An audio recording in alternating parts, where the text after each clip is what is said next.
Welcome to the 49ers You've Got Mail podcast presented by Manscaped. I'm your host, Lindsay Polaris, and today I'm joined by left tackle All-Pro Trent Williams and second-year guard Aaron Banks. Thanks for stopping by, guys.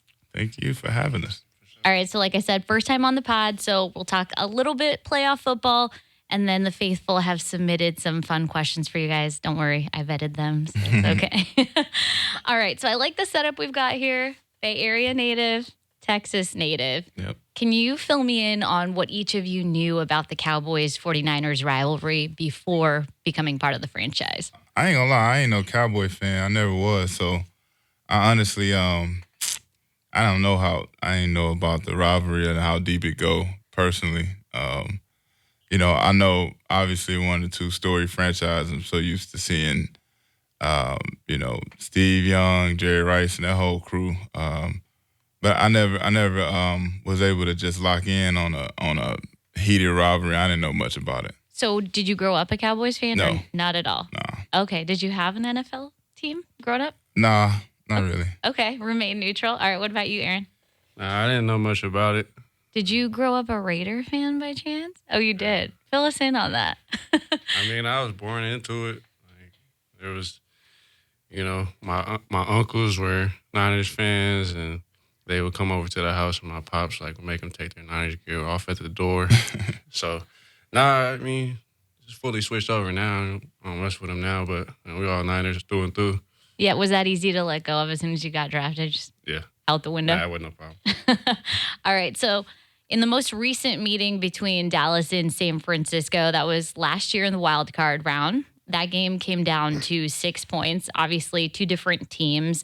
But do you use that as a reference point for this coming weekend? I do. It's just same coaching staff, basically same core from last year on both sides. So I think that game has a lot of merit going into Sunday. So, I think that's a game that probably both sides will be using to get keys and do a little studying before the game. I think it does mean a lot. Do either of you have a favorite memory or just something that sticks out from that game last season? I remember in that stadium, it was blinding dudes with the sun peeking through, and I think they dropped a pick. They dropped a pick, I think it was. But that's probably the only thing I remember. And then him with them dudes in the tunnel. Yeah, that's probably my fondest memory. That was hella funny. Do you like trolling people? Actually, no, not really. I just, when people go out their way to be a big troll, I just kind of give it back to them a little bit if I feel like I'm in the mood. A lot of times I ignore it, but, those guys really caught my eye just walking by because obviously shooting the double birds and like, damn, that's crazy. But, so seeing those guys and being able to get the last laugh, I think that's probably my fondest memory. I like that. All right. Circumstances a little bit different this time around. Obviously, 49ers the higher seed and will have home field advantage. How happy are you guys that the postseason at least partially runs through Santa Clara? I mean, couldn't be happier. To get a playoff game, a game that means so much, and you can do it right here in your backyard in front of the faithful, to get that energy and not having to worry about walking into the belly of the beast against, 70,000 roaring fans and a team in front of you. This time we got the fans to our back, and, we'll be feeding off of their energy. So I think it's really important to have that home field advantage. Yeah, no, I agree. It's the same thing. Not having to go on silent, having the fans behind us, making it harder on their offense, I think is huge. What do you have to say to the faithful who showed up in the elements for that wild card round game last weekend? Thank you. But, honestly, we've grown accustomed to it since I've been a 49er. I know, can't speak for Banks, but I've grown accustomed to the faithful showing up, always showing out, no matter what the elements are, even if we're on the road or wherever, the faithful going to travel, they're going to show up. So we appreciate y'all. Y'all keep doing what y'all do. For sure. We really appreciate it. Is there one game this season away that you looked up and forgot it was an away game? The Rams. Yeah, Rams. Carolina was pretty good. Carolina. Yeah. Carolina was solid. All right, so Trent, you were one of several veterans who has been really vocal about your confidence in Brock Purdy. Was there a moment that sticks out in your head, whether it was during training camp or earlier in the season, that really gave you that idea, like, this guy can run this offense? in training camp, and I ain't gonna say that I looked at it and said this guy can run his offense. I looked at it and saying, a 7-round rookie quarterback, having the confidence, having the command over the huddle, over the offense as he did early on in his, in the training camp. He's just only been a 49er a couple months, but just seeing how in control of the huddle he was, the type of tight window throws that he made in practice going against some really good defenders. So I think I seen it then, and, obviously could have never foreseen him being the starter going into the playoffs, but watching him do what he did during training camp, if you would have told me that a few months ago, I wouldn't have had any problem with it. I would have full faith that he can get it done. A lot of people outside of the organization have said that basically a Hollywood movie script is being written here in Santa Clara. Have you guys taken a sec to just take that all in, just the unlikely events that happened to the organization this season? I mean, kind of like, you kind of roll with the punches and you know that it comes with the game and, it's unfortunate to lose some of the guys that we've lost. But, no, I mean, we kind of, as a team, have took it on the chin and kept it pushing. Of course, we love our brothers who, aren't getting a chance to play with us this week or, from here on out. But I think the team has adapted well to it. Yeah, I say the same. I think I've been in the NFL a long time, and I know from experience, from watching guys, from watching other organizations, that it never goes how you expect it to go. And no matter how good a team you are, no matter how good an organization you have, you're always going to have to have some type of adversity, especially when you're trying to accomplish something that a lot of people can't and have not. We like you said, we just take it on the chin. We really don't even have enough time to sit back and kind of dwell over what's happening. We got goals in front of us, and we got able bodies lined up, ready to play, and I think that's all we're really worried about. A couple of the good things that have come to light about Brock Purdy are his ability to extend plays and his patience in the pocket. How do those two things affect you guys that are blocking for him? I was surprised with how mobile he was, really. Yeah. He can move. He got a little wiggle to him, his little high step. Yeah. He got some stuff to him, man. Obviously, we like the ball to come out pretty quick so we can, not have to worry about not have to worry about blocking somebody 8-9 seconds. But I think there's a time and place for it all, and I think so far in his young career, he's chosen a good time when to extend plays and when to just burn the ball and get off of it, and when to stand in and make throws when you know he's going to get hit. So on the 49ers side, you guys have obviously Nick Bosa, one of the best defensive players this year. The Cowboys have Micah Parsons to contend with. You're probably going to have your hands full at least part of the time with him. You guys held him to 0 sacks last meeting in 2021. How do you repeat that? I think it's one of those things where you got to stay on schedule. I think Dallas, their forte is obviously getting after the quarterback. So when you're not having success on the ground, when you have to be one-dimensional and just drop back every play, I think those guys are extremely dangerous and they can change the game. But I think as long as we keep a balanced approach and we're not one-dimensional, we're not dropping back every play, and we have just as many runs as we do passes, I think we'll do a good job containing him, pretty much anybody when you have that type of plan. But if we can make it one-dimensional and they get to pin their ears back and rush all day, yeah, it will be a long day. Aaron, a lot of eyes were on the interior part of that offensive line just because it was a new lineup. What's allowed you, Jake, Spencer, and Dan Brunskill when he's in there to play so cohesively so quickly? I think just us leaning on each other. Me leaning on Trent, me leaning on Jake leaning on me, vice versa. I think we kind of came together and kind of built a good cohesive group. We communicate well. We're all on the same page. And we work at our craft together, and I think that builds that cohesiveness for us. Trent, this one is our last football one before we get to the fan ones. When Christian McCaffrey first got here, I got to do one of our first interviews with him. He said he was really looking forward to playing with you. What's it been like for blocking for and do it all back like him? Man, it's been a dream come true. To have a back like that who can literally go run every route in the route tree, can run every scheme in the running game that you ask him to, can pick up blitzes, can, choice routes. He's quarterback friendly, extremely smart. I think, his football IQ and how smart he is, and I don't think that gets talked about enough. I think he's so flashy, and we've never really seen a back that possesses as much as he does. But, I don't think we talk about how smart of a player he is. And I think that's what I was really taken back with. Of course, we love what he does when he gets the ball, but just as a veteran, as a guy who's been at the top of his position for a long time, for him to still come in and show that hunger, that willingness to learn, pull guys aside to get extra tips about how the offense or how we like things done in this here as opposed to where he was before.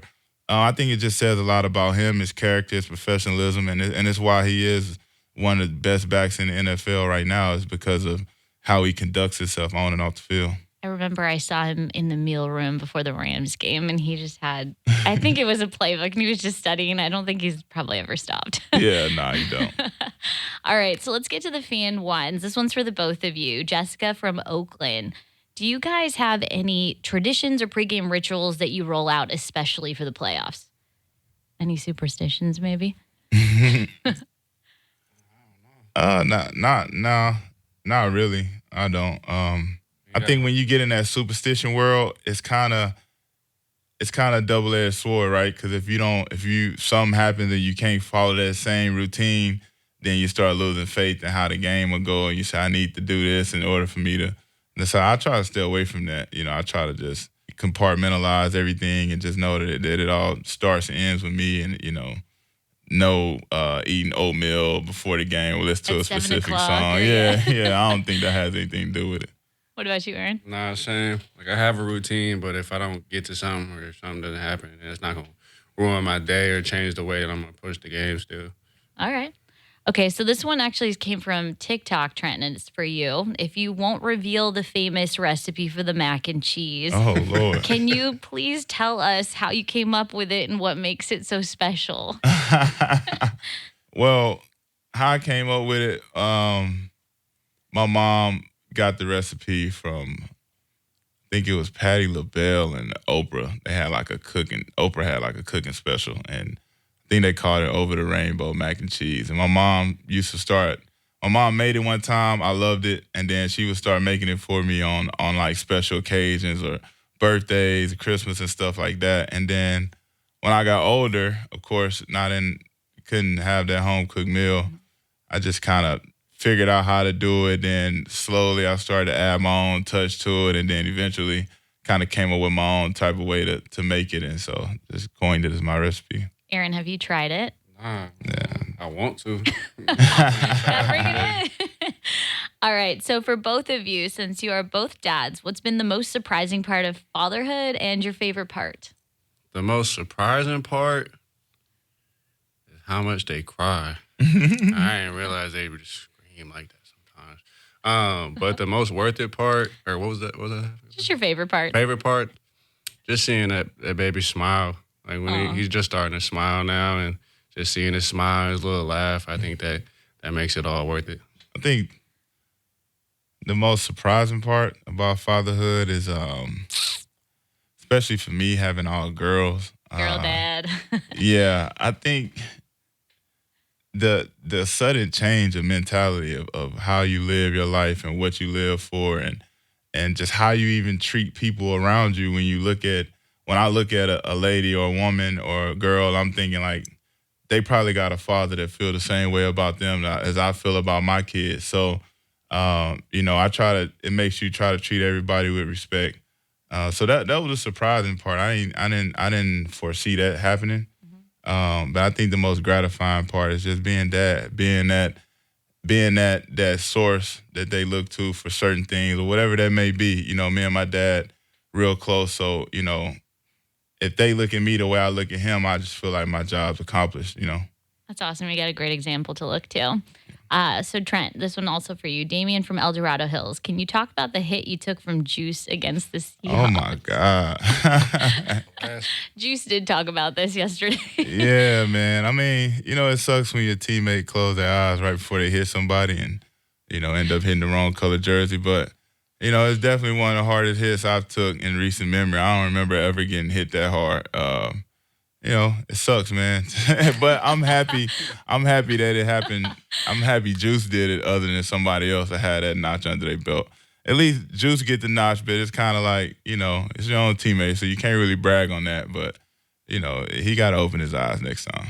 Do you talk about that in game, or did you wait till after to discuss? No. I mean, once I got my bearings back in order, and I realized who hit me, we talked about it on the side. I still ain't forgave him all the way.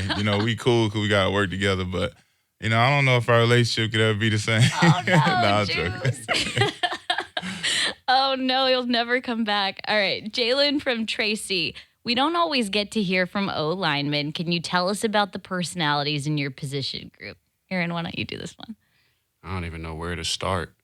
We got a lot of interesting personalities in the room. I mean, you start with Trent. Trent's a real outgoing person. Real out there personality, not afraid to say whatever's on his mind. And he'll crack jokes on anybody, but at least it's funny. Like, he could be cracking bad jokes.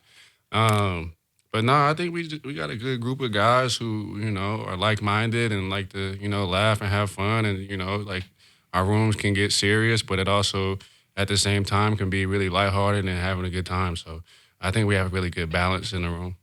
Trent, another one for you. Several players have actually come on this podcast, and your name keeps coming up when I ask them about a player they would trust to style them on game day. Oh, yeah? That should come up. They said you're swaggy, so who would you trust to style you on game day? Other than myself? Other than yourself. Well, I know it ain't Banks, so you ain't got to look over here. If I had, I'd say it'd probably be a close one between Charles and Debo. I think Ray is really outgoing with what he put on, but yeah, I think we just in two different lanes. I don't think I could pull off some of the stuff he pull off. But I think me and Debo and Charles, we kind of shop along the same brands and kind of, a lot of times we have the same thing. We get lucky not to wear it on the same day. But yeah, I'd say one of them two. Do you style yourself or do you have a stylist? No, I style myself. No one's got. Oh wait, actually, I think Ray has somebody that helps him, but mostly everybody. Yeah, of course he does. No, Ray got somebody who he got reference pictures and all runways and all that. Hey, I like the thought that gets put into it. All right, so we'll end this on one last one for the both of you. Aaron, name one thing Californians do better than Texans, and Trent, the reverse for you. We drive better. Okay, okay, I kind of agree with we that. We drive better. The ones that can drive, we drive better. I'm just saying. I'm putting it out there, bro. We drive better. Who have you seen from Texas drive? Spence. Come on, man. Spence 18, dog. That's crazy. He just got his driver's license. I would argue back with the driving part, but I'm going to let him have that. I say we cook better. It's a bold statement as a Californian. Slightly offended, but okay. It's okay. You can't be the best at everything. Texas can cook. I give them that. They can cook. Do you guys have parting thoughts for the faithful? What do you need from them this weekend for Divisional Round? Divisional Round. We just need them to show with that same energy. We need them to make the players on the other sideline make their ears ring, make their head hurt. Let them hear you at your loudest, and we're going to hit them as hard as we can, and hopefully we can keep this thing marching for another week. Yeah, man. Bring that energy, bring that juice, That's really all we can ask for. Get loud. All right, you heard it, faithful. Thanks for tuning in to the 49ers You've Got Mail podcast presented by Manscaped to be featured in the next episode. Submit your questions to 49ers.com/mailbag. And don't forget to subscribe on Spotify and Apple Podcasts. That's it from us.